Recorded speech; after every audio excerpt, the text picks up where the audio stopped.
What is up, everybody? Welcome into the Week 7 waivers and streams. Not gonna lie, it's a little boring this week, which is always a good thing for me, for all of us. Not a lot of major injuries. It seems like we skipped out on some of them that looked like they were going to be a little worse, but got lucky in that regard.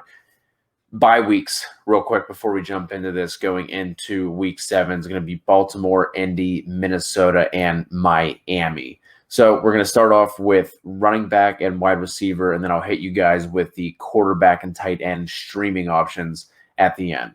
Kicking things off at running back, we had injuries to Mark Ingram, Miles Sanders, and Raheem Mostert. Not sure on Raheem Mostert. It doesn't seem like it's going to be anything long-term for Mark Ingram. And Miles Sanders seemed to avoid, for now anyway, the ACL injury by, Pro Football Doc on Twitter, and a couple of the other injury fantasy people think it's going to be just meniscus. So that is good news. So that shouldn't be too lengthy for Miles Sanders, which is obviously a good thing. We can't take too many more hits at the running back position. So the only guy I have in Tier 1 additions for me at running back is going to be Justin Jackson. He's rostered in 53 and 45% of leagues on ESPN and Yahoo, so probably not available in your 12-team leagues, but 10 teams, I would definitely be adding him. If he was dropped because they had the bye week, absolutely pick him up. I think he looked better than Joshua Kelly did last week, and his opportunity and stats bear that out. He gets Jacksonville Week 7, so he would be my top ad, but I'm not going to go out and blow a bunch of my fab or anything on him because Eckler is going to be returning. Josh Kelly's still there, so it is going to be muddied, but he is going to be my only one in Tier 1. Tier 2 for me, Jamaal Williams and Boston Scott. I'll be straight up with Boston Scott. I never really understood the hype with him. I know he had some good games toward the end of the year last year, but this is going to be hopefully a short-term thing with Miles Sanders. That offensive line is absolutely dreadful. They're basically running out practice squad guys there, so I'm not going to go crazy on Boston Scott for those reasons. Jamaal Williams has standalone value, and obviously if anything were to happen to Aaron Jones, it is wheels up for him. He's only rostered in 23 and 25% of leagues. Tier 3 is a bunch of kind of shoulder shrugs and handcuffs for me, and that's going to be LaMichael Perine, J.D. McKissic, JaMycal Hasty, Tony Pollard, and Brian Hill. Perine, I think, is interesting, but kind of the same thing with Boston Scott. That offense is not great, to put it lightly, but I do like him better than Frank Gore. I think he has more upside. Perine saw 7 carries and 3 targets in the game. Frank Gore had 11 carries and 4 targets, so Frank Gore is still going to be involved, but I think as this year goes on, the Jets are sitting in 0-6. There's no reason for them to continue to run Frank Gore as much as they are, but it is Adam Gase at the end of the day, so maybe they do, but I do like LaMichael Perine. And if you need a deep option, Ty Johnson had 42 yards on 3 carries, but I still like Perine better. J.D. McKissic is interesting if you're like in a 14-team full PPR league. He was involved again. It's going to be him and Gibson. It doesn't really seem like they're going to be giving Gibson the full workload there anytime soon. So you can't pick up McKissic as a bunch of injuries or bye weeks start to hit you. I think you can plug him in as a flex option. They are going up against Dallas this week, so they should be playing from behind, so should be getting a bunch of targets there, as he has seen 8, and 6 targets over the past 3 weeks, and he has actually had at least 40 yards in all of those weeks as well. Depending on what happens with Raheem Mostert, JaMycal Hasty could be interesting. He's not rostered in either league. It's sitting at 0% for ESPN and Yahoo. If Raheem Mostert is going to be missing a couple of weeks with his ankle injury, obviously Tevin Coleman is still on IR, so it's going to be back to Jerick McKinnon. Jeff Wilson missed, I think, with a calf injury on Sunday's game, so we know that Shanahan likes to run a committee system. JaMycal Hasty actually looked pretty decent, I thought, against the Rams when he got some extra run while they were ahead. Tier 4, Gus Edwards, Gio Bernard, Corey Clement. So Gio did exit, I think, in the first half with an ankle or a foot injury. He came back and played, but his touches were definitely throttled down a little bit. I don't think it's anything to worry about going forward. But again, if you're desperate, maybe a 14-team league or 16-team league, Gio might have a couple more touches next week when they face off with Cleveland, so he might be somebody you wanna look at. I threw Gus Edwards in here, even though they have the bye. If Ingram is going to be missing any additional time, it doesn't seem like they are, especially with the bye week. But I wouldn't put in a claim on Edwards. Maybe after it goes first come first serve, if you have the room on your bench, throw him in there and kind of see what happens and wait for the news. And worst comes to worst, you always drop him and pick somebody else up. Corey Clement, I'll throw in here at the end. Boston Scott saw 35 snaps to Clement's 7. But again, I don't think Scott is someone who you want to have run the bulk of your touches and carries or anything like that. So again, deeper league option. He's not rostered in either ESPN or Yahoo league, so you can throw him in there if you're desperate. If you're playing in ESPN leagues, Damian Harris is only rostered in 44% of leagues. Sony Michel is still on IR, so you can look to add him there. Wide receiver, tier 1. It's who we thought we were going to be talking about, right? T. Higgins, we'll give an exception for that. But Tim Patrick and Travis Fulgham are also going to be in tier 1. T. Higgins is starting to come into his own. He's had 7, 8, and 8 targets over the past 3 weeks.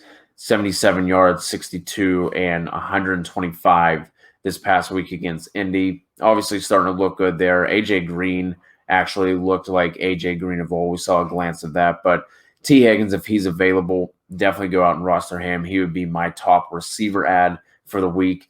Tim Patrick, past 3 weeks, he's either had 100 yards or a touchdown in every single game. He's been getting the targets there as well.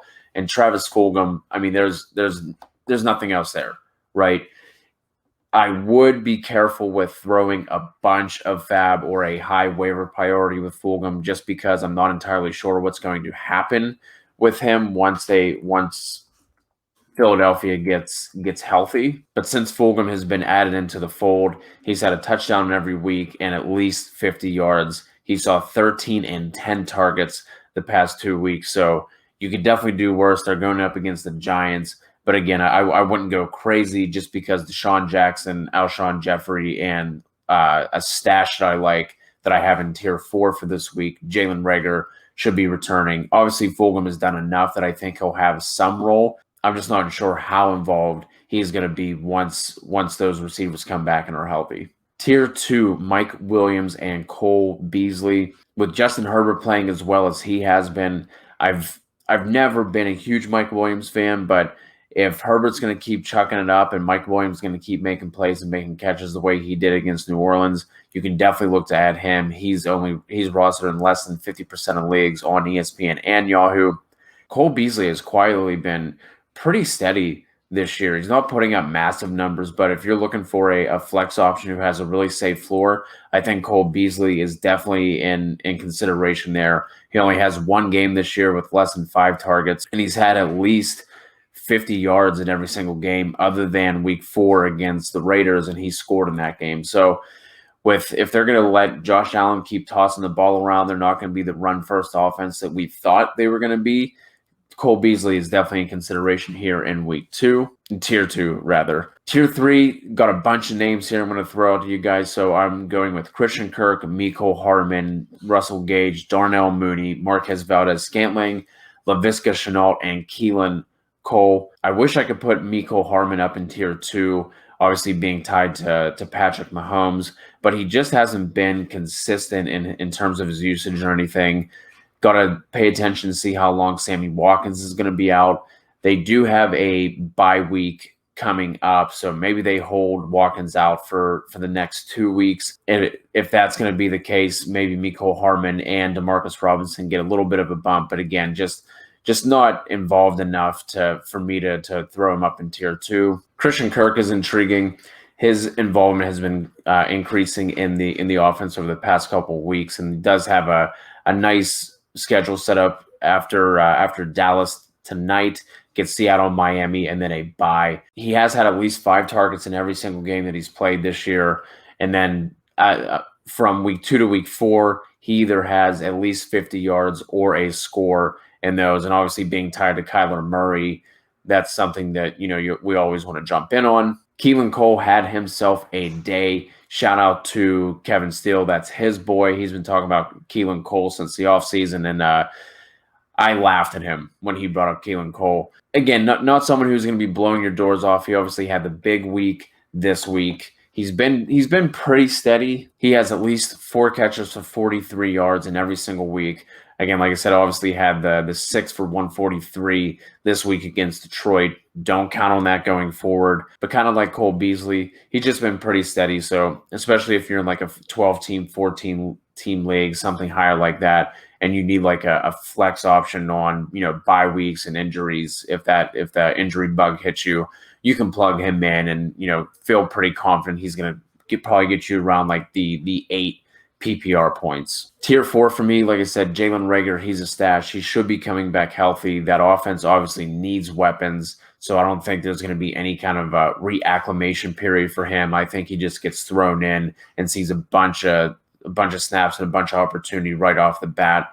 He should be returning soon, coming off of IR on that thumb injury. And then Zach Pascal, I know he's on bye, so kind of the same thing with Gus Edwards.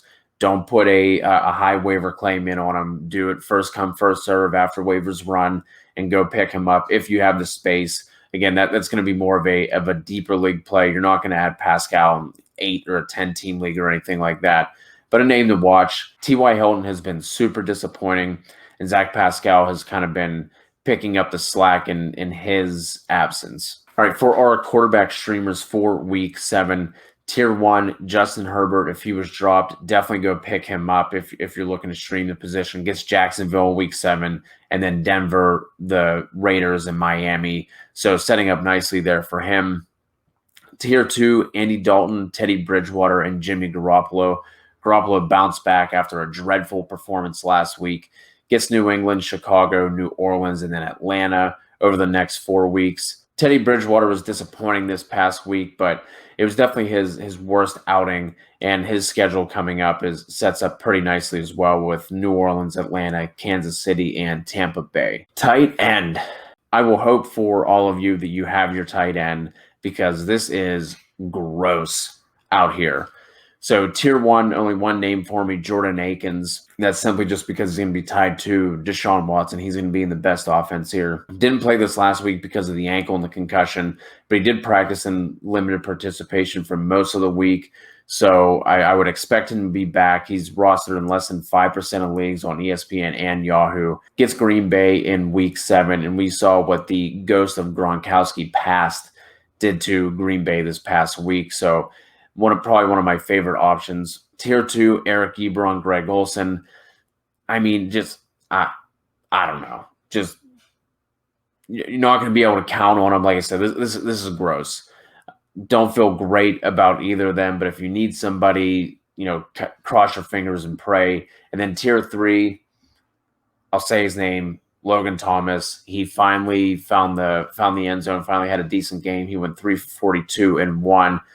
Like I said, with J.D. McKissic, they get Dallas in Week 7, and then they go on bye. So someone you can just pick up and then dump if you absolutely need to. All right, guys, appreciate you joining me. If anything crazy happens with these Monday night games, we still have the 2 left, obviously. We'll definitely hit you guys with another pod, another video, and an article. So be sure to subscribe, whether you're listening on podcast, whether you're watching this on the YouTube channel. We appreciate all the engagement. Podcast, I swear, we're coming back. We're not going to neglect you anymore. We owe you one, and we'll figure out something to win you guys back.